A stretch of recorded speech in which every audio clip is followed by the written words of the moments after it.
Dear students, welcome back. कई कई लोगों ने आप में से पूछा, सर कहाँ हैं आप, क्यों वीडियो नहीं डाल रहे। तो 6 महीने के ग्रूलिंग सेशन के बाद मैं एक मिनी ब्रेक एंजॉय कर रहा हूं रिलेशन में, दोस्तों के साथ। एंड ट्रूली सबको करना चाहिए, आप भी डिजर्व करते हैं और मैं भी, क्योंकि मैंने भी आपके साथ पढ़ाई की है, तैयारी की है। ये वीक, इससे पहले कि हम लोग और बातचीत करें, ये वीक बहुत मेरे लिए खास रहा, जो भी वीक बीता है, क्योंकि दो दो बड़े रिजल्ट हुए। सीयूईटी यूजी के थ्रू जेएनयू में एडमिशन की रिजल्ट की घोषणा हुई, और उसके एक ही 2 दिन बाद यूजीसी नेट का रिजल्ट निकला। मेरे लिए ये बेहद बेहद सेटिस्फाइंग रहा। इनफैक्ट मैं अभी भी उससे एक तरह से उसको सिंक इन नहीं हो पाया है, बिकॉज जितना मैंने सोचा था उससे भी ज्यादा मेरे स्टूडेंट ने अच्छा परफॉर्म किया है। And I am flooded with emails और मैसेजेस और ग्रेटिट्यूड की। वो तो ग्रेटिट्यूड तो वो सभी गॉड का है, जिसने कि हम लोगों को एक प्लेटफॉर्म दिया है आपस में एक कम्युनिटी बनाने का और शेयर करने का नॉलेज। मैं भी आपके साथ में सीखता हूं, और बस मेरी पैशन है, मैं करता हूं, मुझे अच्छा लगता है, और मुझे पता है कि एग्जामिनेशन को कैसे क्रैक करना है, और मैं बता सकता हूं। ये है मुझे आभास, तो उसको मैं बांटने की कोशिश करता हूं। आप में से जो उसको पकड़ पाते हैं वो बहुत सफल होते हैं, कुछ लोग थोड़े कम, और ये तो होता ही है। सभी यदि सफल हो तो असफल, सफलता का मीनिंग क्या रहेगा। लेकिन कोई लाइफ में असफल नहीं होता। मैं ये कहना चाहता हूं, my heart goes to those student जो उतना अच्छा नहीं कर पाए। लेकिन याद रखिए, केवल ये एक पैमाना है, एक तरीका है। जीवन की जो लड़ाई है वो सतत चलती रहती है। मैं हमेशा कहता हूं कि एक जो एग्जाम का रिजल्ट निकलता है वो स्टिल फोटोग्राफी की तरह है। जीवन की दौड़ शुरू होती है। अभी जेएनयू का रिजल्ट जो निकला है वो 2 महीने पहले के एक एग्जाम का रिजल्ट है। 2 महीने में हो सकता है कि वो स्टूडेंट जो जेएनयू में कंपीट नहीं किए हैं, उन स्टूडेंट से ऑलरेडी आगे निकल गए हो पढ़ाई के दौड़ में भी, यदि उन्होंने 2 महीने में ज्यादा कुछ पढ़ा, और कल वो यूजीसी नेट निकालेंगे फ्लाइंग कलर से। और हो सकता है कि यूजीसी, और हो सकता है कि जेएनयू में एडमिशन लेने वाले कंप्लेसेंट हो जाए और वो छोड़ दे मेहनत करना, तो वो यूजीसी नेट भी नहीं निकाल पाएंगे, या सिविल सर्विसेज निकाल लेंगे वो जो जेएनयू में आज नहीं गए हैं। इसी को लाइफ की दौड़ कहती है, वो कहते हैं कोई कभी खत्म नहीं होती। So don't get saddened.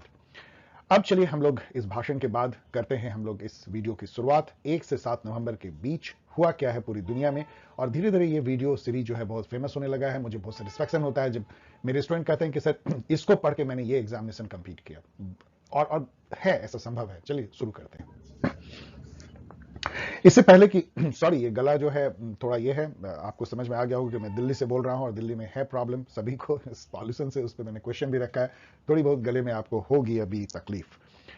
So best resource, मेरा ये बताना एक तरह से आपको कर्तव्य है, और आपका अधिकार है ये जानना कि अभी से आप ना वेट करें अगले साल का। जो अभी जो मैंने निकाला था गाइड, जिसको पढ़ के इतने स्टूडेंट ने अच्छा किया है, उसको अभी से पढ़ें।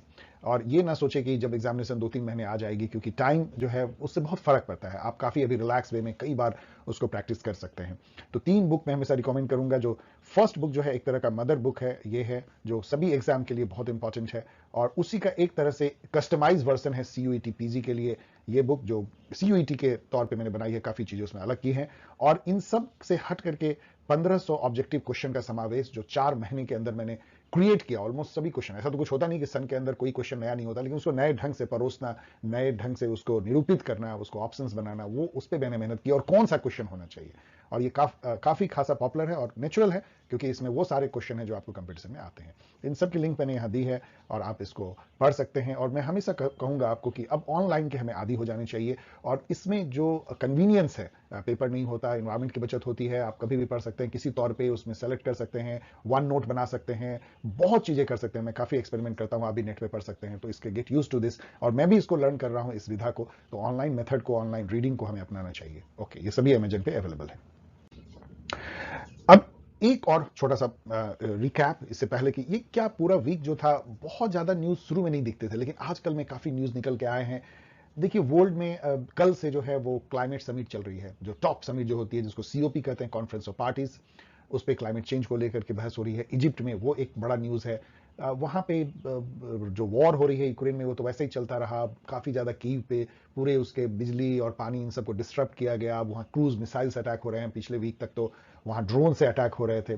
कुछ हासिल तो कुछ लगता नहीं, पता नहीं कहां जाएगा ये युद्ध। इसके अलावा यदि देखें तो दुर्घटनाओं का ये वीक रहा है। सियोल में 154 लोग जो है हेलोइन के पार्टी में भगदड़ में मर गए, और उससे भी दर्दनाक जो है मोरबी गुजरात में, हमारे कंट्री में रहा, जहां करीब 140 लोग जो है वो पुल टूटने से, मतलब उससे दर्दनाक कुछ नहीं हो सकता है। इस पे भी मैंने कुछ क्वेश्चन रखे हैं, क्योंकि वो गवर्नेंस के इशू को उठाते हैं। चुनाव का डंका बज चुका है गुजरात और हिमाचल प्रदेश में, उससे ज्यादा क्वेश्चन कुछ बनते हैं नहीं। आज बहुत इंपॉर्टेंट घटना हुई कि सुप्रीम कोर्ट ने 103वां जो कॉन्स्टिट्यूशनल अमेंडमेंट था, जिसके तहत ईडब्ल्यूएस गरीब जो लोग फॉरवर्ड कास्ट के थे उनको रिजर्वेशन 10% दिया था, उस पर जो प्रश्न चिन्ह थी कॉन्स्टिट्यूशनल वैलिडिटी की, उसको अपहेल्ड किया। लेकिन वो कंट्रोवर्शियल रही क्योंकि उसमें चीफ जस्टिस ने भी डिसेंट नोट दिया। ये बहुत अजीब सी बात है कि chief justice of supreme court वो डिसेंट नोट दे रहे हैं, एक और जज और 3 जज जो है वो सपोर्ट में देते हैं। तो एक तरह से डिवाइडेड ओपिनियन, जब 5 जज में कोई एका नहीं तो कंट्री में क्या एका बनेगा। तो वो अभी भी वो मामला वैसे ही एक तरह से आप समझिए डिबेटेबल रह गया because of this split verdict. लेकिन चूंकि ये मेजोरिटी वर्डिक्ट अपहेल्ड करता है, इसलिए कानूनी रूप से वो कानून जो है अपहेल्ड माना जाएगा।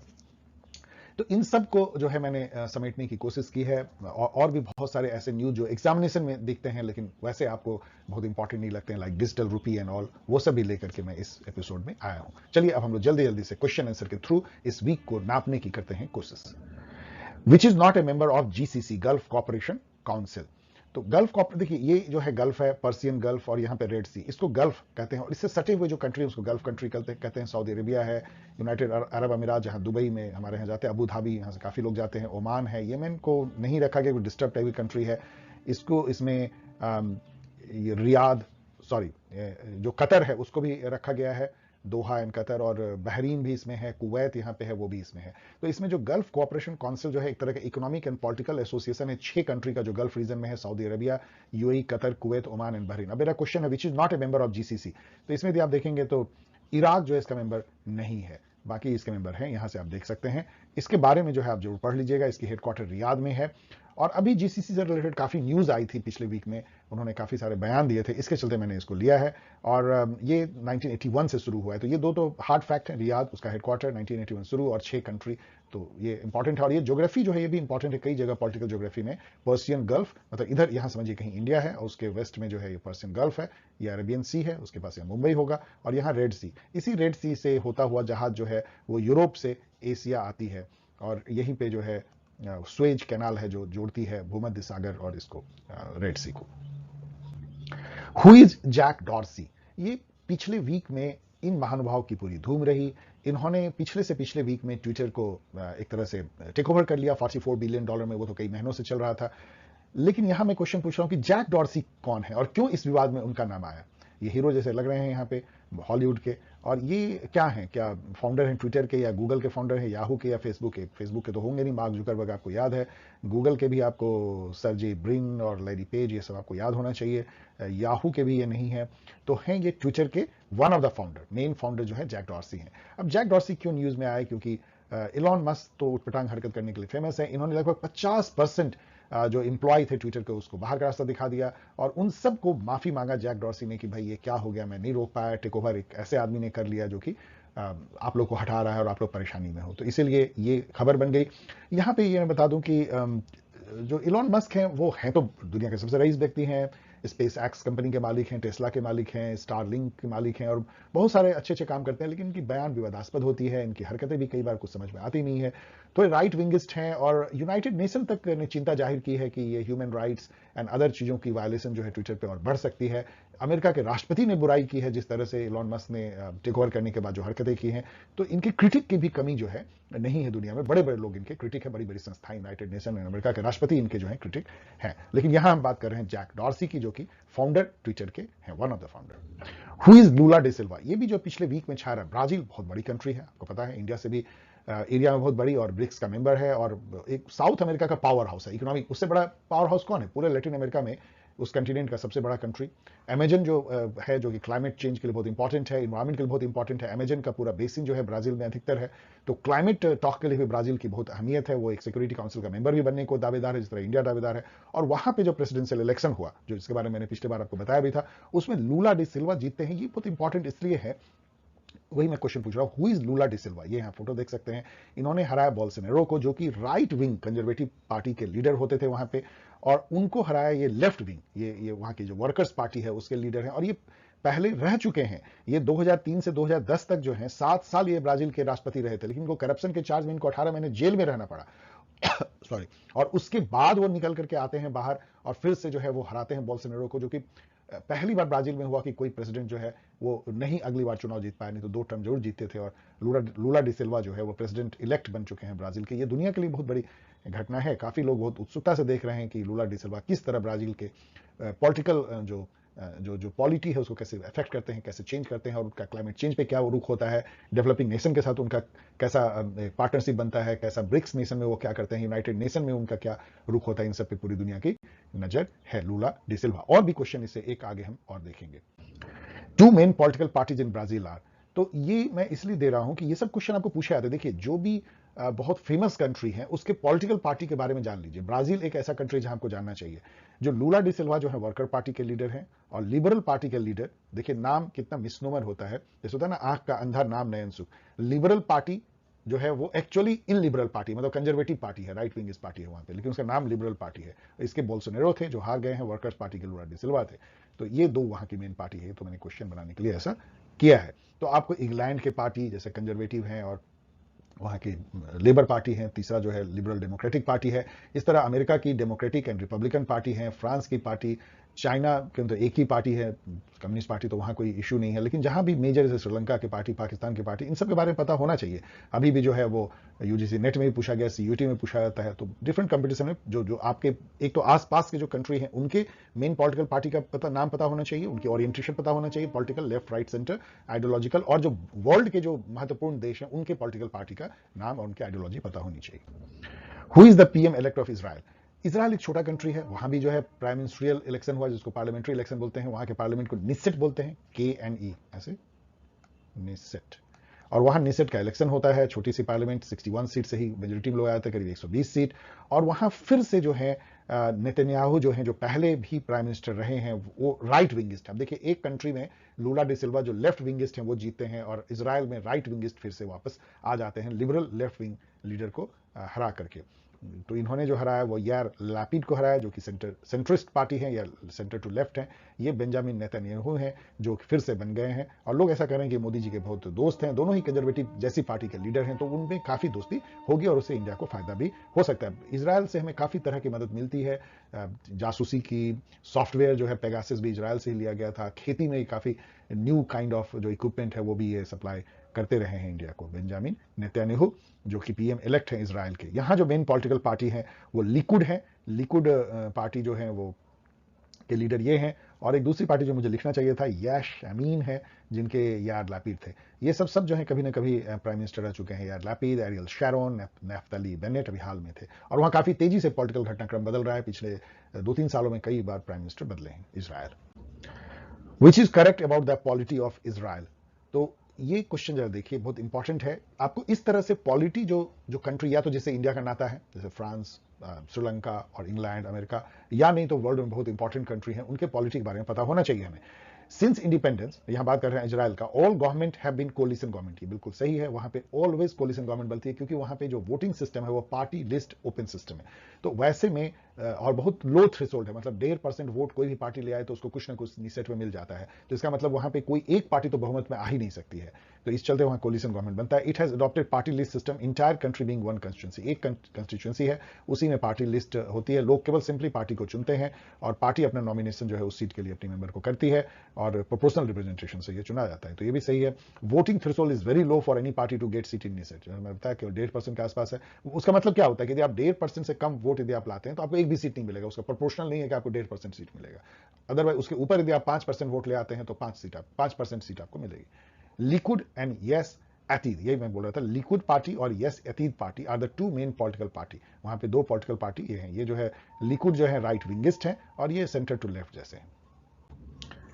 Who is Mahsa Amini? ये क्वेश्चन मैंने काफी वीक पहले पूछा था, लेकिन आपको फिर से जानना चाहिए, क्योंकि ईरान में इनके डेथ के बाद जो आंदोलन चल रहा है, एक तरह का डेमोक्रेटिक मूवमेंट, वो थमने का नाम नहीं ले रहा है।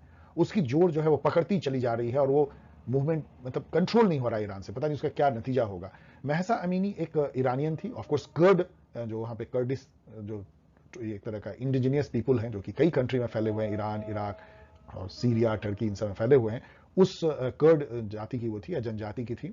और वहां पे हिजाब ना ठीक से पहनने के नाम पे जो वहां मोरल पुलिस होती है, वहां 2 टाइप की पुलिस होती है, एक नॉर्मल टेम्पोरल पुलिस और एक रिलीजियस पुलिस। उन्होंने उनको पकड़ लिया और उनकी कस्टडी में डेथ हो गई। कई लोग आरोप लगाते हैं उनको पीटा गया, और उसके चलते जो है पूरे कंट्री में एक बबेला आ गया और वहां डेमोक्रेटिक मूवमेंट जो है शुरू हो गए हैं महसा अमीनी के डेथ के बाद. So she is 22-year-old Kurdish woman who died of injuries sustained in custody of moral police of Iran. तो एक करवट ले रहा है ईरान शायद.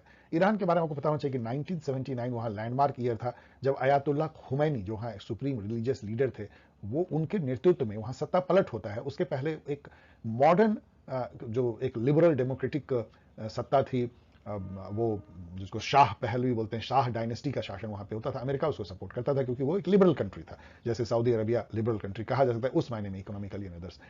लेकिन वहां पे रिलीजियस आंदोलन होती है और वो तख्ता पलट होता है. उसके बाद से वो एक इस्लामिक राष्ट्र बन जाता है, एक थियोलॉजिकल स्टेट, और तब से जो अमेरिका के साथ इसका 36 का आंकड़ा है.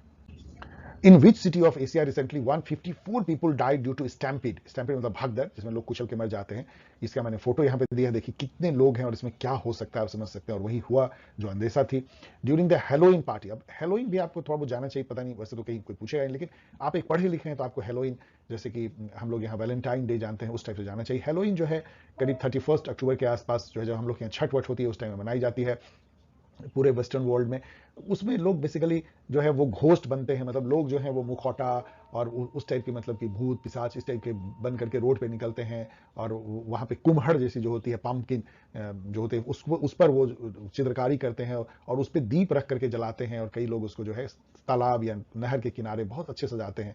मैंने लंदन में जब मैं था तो वो हेलोइन डे जो है बहुत स्पेशल होता है. पूरा शहर जो है वो पंपकिन के वो चित्रकारी, और वो नहर कैनाल बहुत ज्यादा है लंदन में, वहां पे वो सजी मिलती हैं दिए से चमकते हुए, तो दिवाली जैसा आपको लगता है. और लोग जो है मेट्रो ट्रैम रोड पे जो है हेलोइन के ड्रेस पहने हुए, वो ड्रेस काफी पॉपुलर होती है, उसको कोई ना कोई कुछ फैंसी ड्रेस टाइप का, और अधिकतर वो भूत पिशाच चुड़ैल उस टाइप के लोग बन करके सड़कों पे निकलते हैं. उसी टाइप की जो है हेलोइन की ये एक गेट टुगेदर थी. एक पतले लेन जो कि लुढ़कता हुआ था, मतलब वो पहाड़ से नीचे जाता था सियोल में, वहां पे लोग एक टाउन में जा रहे थे और कुछ भगदड़ मची, और उसमें बच्चे और औरतें ही और बूढ़े लोग ही कुचलते हैं. उसमें देखिए इस सीन में देखिए कैसे लोगों के चप्पल जूते, और मतलब दर्दनाक सीन है, कैसे लोग मरे. और फिर यहाँ पे फूल जो लोग चढ़ा रहे हैं, उसके बाद तो आप यही कर सकते हैं, माथा पीट सकते हैं, धुन सकते हैं, आंसू बहा सकते हैं और फूल चढ़ा सकते हैं. ये सियोल में हुआ.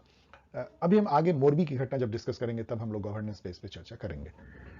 COP27 जो कल से ही शुरू हुआ है, मैं पूछ रहा हूं कि ये कहां पे हो रहा है. ये तो बहुत पॉपुलर क्वेश्चन आपको पूछा सकता है. शर्म अल शेख इजिप्ट एक रिसोर्ट टाउन है, वहां पे ये हो रही है. आप यहां देख सकते हैं, इसका ये लोगो है, शर्म अल शेख 2020 कॉप. अब कॉप जो है होता क्या है, इस पे भी बहुत सारे क्वेश्चन आ सकते हैं. कॉप जो है 1992 में रियो समिट हुई थी, अर्थ समिट बहुत बड़ा. उसमें United nation framework convention on climate change, ये एक एग्रीमेंट साइन हुआ था. उस एग्रीमेंट को जिन कंट्री ने साइन किया उनको पार्टीज कहते हैं. पार्टी इसलिए बोलते हैं कि उसमें नॉन स्टेट भी प्लेयर हैं, मतलब जरूरी नहीं कि स्टेट ही हो, यूनाइटेड नेशन कुछ एजेंसी होंगे, कुछ ऑर्गेनाइजेशन होंगे और कंट्रीज होंगे. अब ये जो पार्टी जो साइन किया UNFCCC को, उनकी हर साल एक बैठक होती है, इसको क्लाइमेट समिट कहते हैं. टेक्निकली इसको कॉप बोलते हैं, कॉन्फ्रेंस ऑफ पार्टी. इसका 27वां एडिशन जो है वो 6 से 18 नवंबर 2022 को शर्म अल शेख में हो रहा है. UNFCCC क्या है मैंने यहां दिया है, आप इसको पढ़ लीजिएगा. COP3 जो है, 2 कॉप को जरूर आपको याद रखना चाहिए, कॉन्फ्रेंस ऑफ पार्टी. थर्ड जो है 1997 क्योटो जापान में हुआ था, वहां पे क्योटो प्रोटोकॉल साइन हुई थी. और 2015 में COP21 हुआ था, पेरिस क्लाइमेट अकॉर्ड, जिसमें जो क्योटो प्रोटोकॉल क्यों इंपॉर्टेंट है कि ये पहली और आखिरी बार शायद लीगली बाइंडिंग फॉसिल फ्यूल या ग्रीन हाउस गैसेस के रिडक्शन का टारगेट डेवलप कंट्री को दिया गया था. उसको किसी ने माना नहीं, तो पेरिस क्लाइमेट अकॉर्ड में उसको वॉलंटरी कर दिया गया. इसको नेशनली डिटरमिन्ड कंट्रीब्यूशन NDC कहा गया, कि कितना घटा सकते हो खुद बोलो. तो एक तरह से वो ऑब्लिगेटरी हो गया. पेरिस क्लाइमेट अकॉर्ड में यह भी तय किया गया था कि जो टेम्परेचर जो प्री इंडस्ट्रियल लेवल से जो राइज है उसको 1.5 डिग्री तक लिमिट रखा जाएगा, जिसकी अब कोई संभावना है नहीं, क्योंकि इसी आज ही ये इस क्लाइमेट समिट में डिक्लेयर किया गया कि वर्ल्ड मेट्रोलॉजिकल डिपार्टमेंट के द्वारा कि ऑलरेडी करीब 1.5% के आसपास तो अभी बढ़ चुका है टेम्परेचर. और 2022 जो है सबसे हॉटेस्ट मंथ अभी तक का रहा है पूरे इस सदी का, पिछले सदी का भी. अब आइए हम लोग इंडिया के न्यूज को तेजी से जानने की कोशिश करते हैं, और वहां भी एक दुर्घटना दिल दहला देने वाली. उससे पहले हम लोग कुछ जो एग्जामिनेशन में आने वाले क्वेश्चन है, फुल फॉर्म NCLT का क्या है. देखिए मैं हर बार एक फुल फॉर्म करता हूं, क्योंकि हर एग्जामिनेशन में, चाहे स्टाफ सिलेक्शन कमीशन हो या और कोई भी कॉम्पिटिटिव एग्जामिनेशन, फुल फॉर्म जो है ऑर्गेनाइजेशन जो न्यूज में रहते हैं इंपॉर्टेंट है, उनका फुल फॉर्म जानना चाहिए. NCLT अभी काफी न्यूज में है. इसका पूरा नाम है नेशनल कंपनी लॉ ट्रिब्यूनल. तो पहले तो यह है कि ये ट्रिब्यूनल है. अब ट्रिब्यूनल क्या है, कोर्ट और ट्रिब्यूनल में क्या फर्क होता है.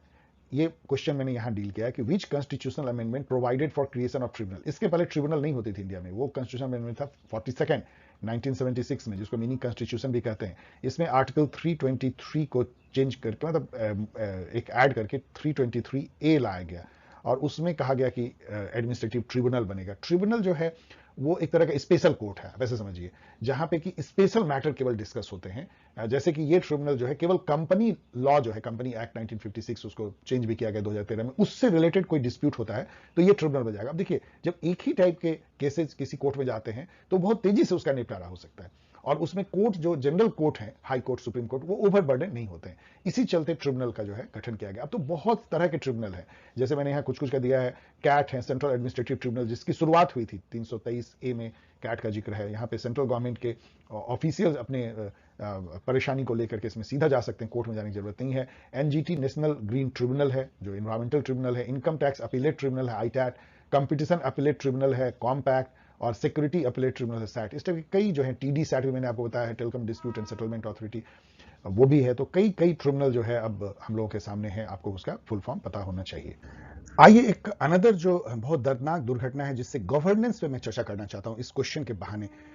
विच company manufacture the famous Ajanta watches and Orpat series of electrical appliance. आप देख सकते हैं अजंता और यहाँ ऑरपैट का ब्रांड नेम, ये हम लोग के घर घर में ये जो है घड़ी पाई जाती है।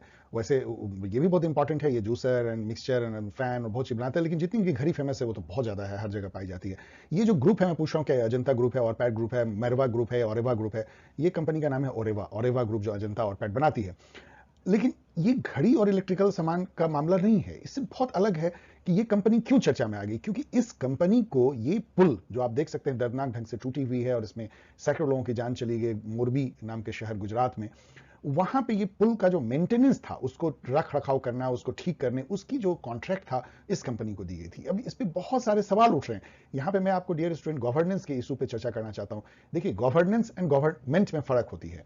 गवर्नेंस मैंने बताया है कि एक तरीका जिससे कि समाज में आप डिसीजन लेते हैं, कलेक्टिव डिसीजन लेते हैं समाज के प्रॉब्लम को सॉल्व करने का। कैसे लेते हैं डिसीजन?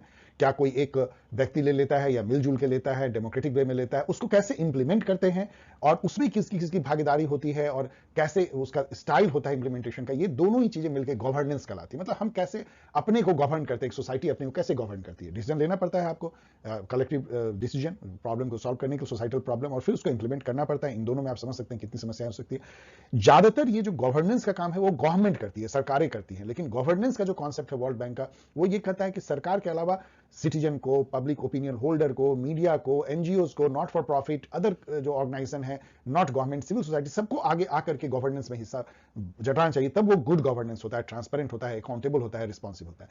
अब आप यहां देखिए, इस चीज को आप समझते हैं।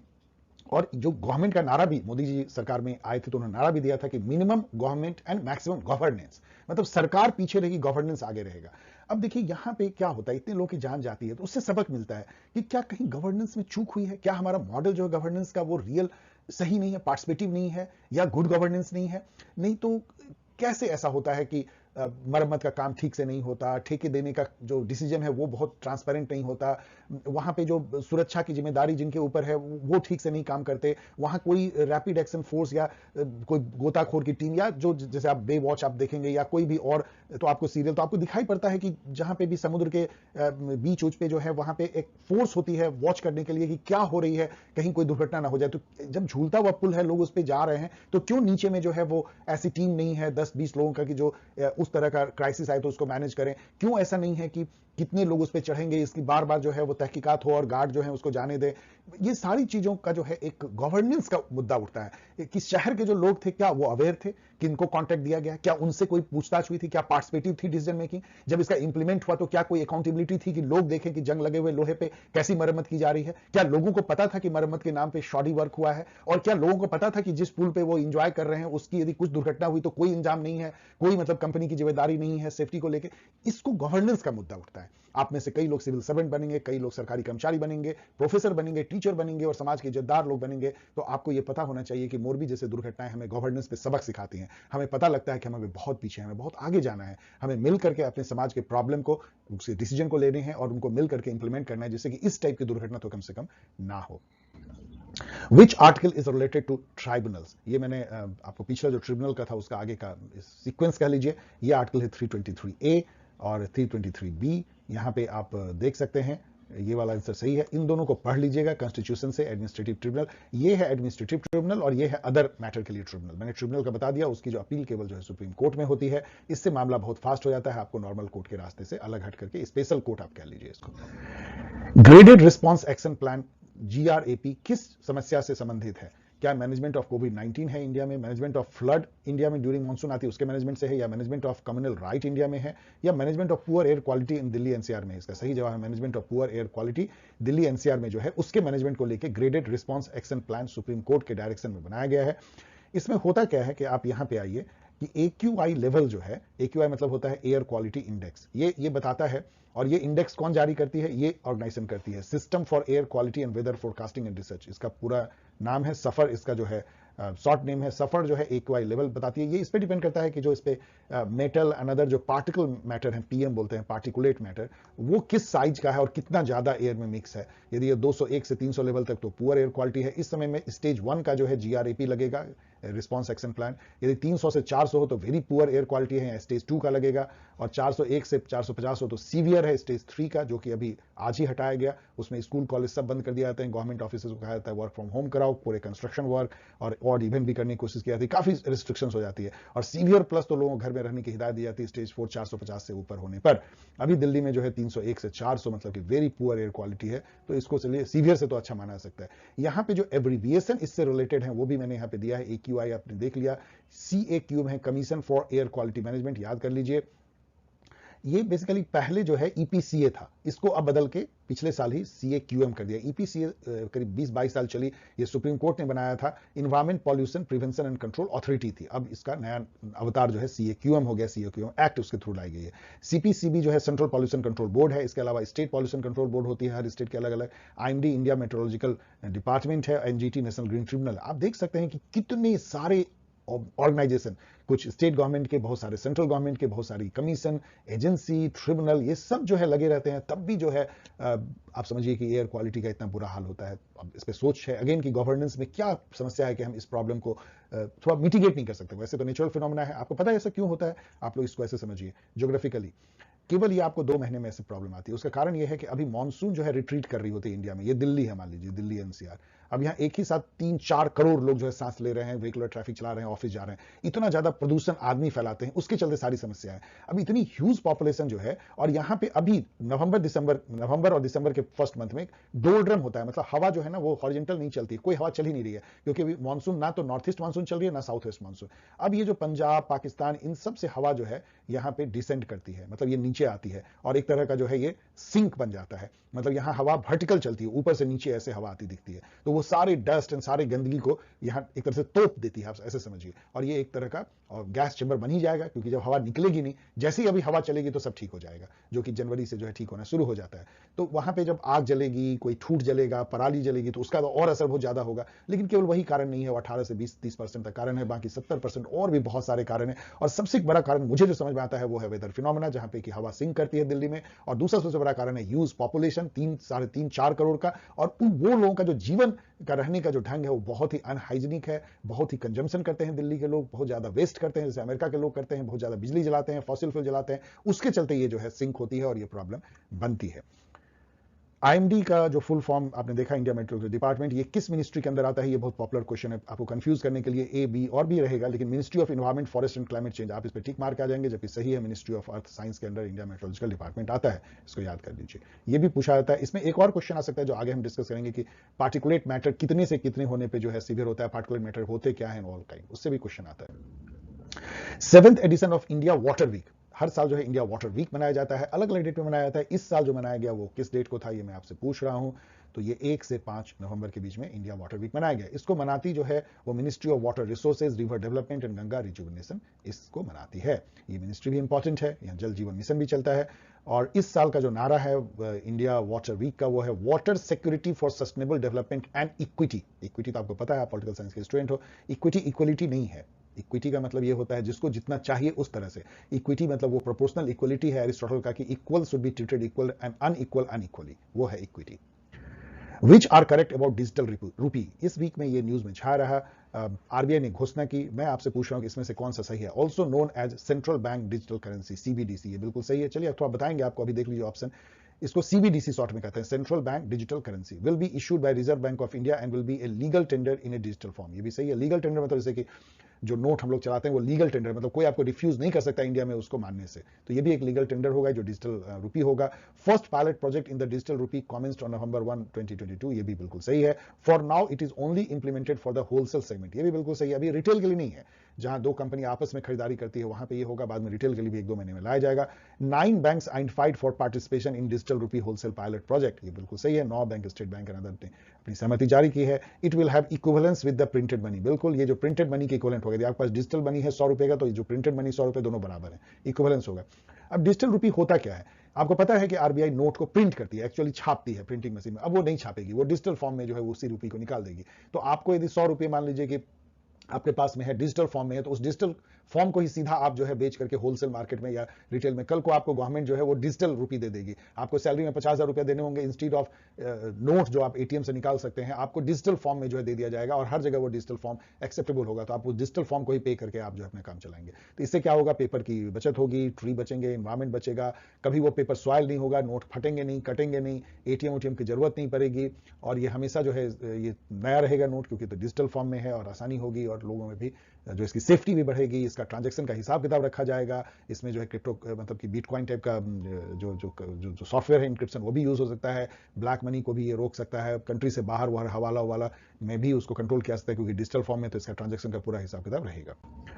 Who is the next chief justice of India? ये जेंटलमैन जो है वो अगले दिन से, कल तो छुट्टी है, उसके बाद जो दिन आएगी वर्किंग, उसमें ये बन जाएंगे चीफ जस्टिस ऑफ इंडिया। इनका नाम है DY चंद्रचूड़।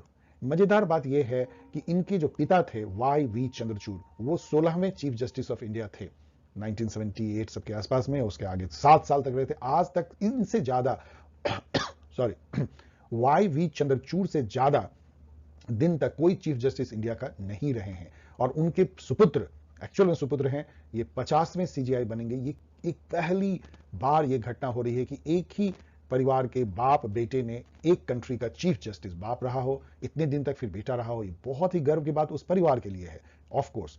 तो अभी जो है यू ललित आज ही वो रिटायर कर गए, कल उनका लास्ट डेट था, लेकिन वर्किंग डे आज है, तो एक तरह से। और DY चंद्रचूड़। दूसरी एक इंपॉर्टेंट बात है कि आपको पता है जजेस जो है सिनेटिक बेसिस पे चीफ जस्टिस बनते हैं। किसी का कार्यकाल जो है 6 महीने, किसी का 4 महीने। यू ललित जी का कुछ 78 दिन, बहुत कम दिन होता है। लेकिन DY चंद्रचूड़ का कार्यकाल लगभग 2 साल होगा, जो कि बहुत बड़ी बात है। फिर भी अपने पिता से बहुत पीछे रह जाएंगे, क्योंकि उनका कार्यकाल तो 7 साल का था।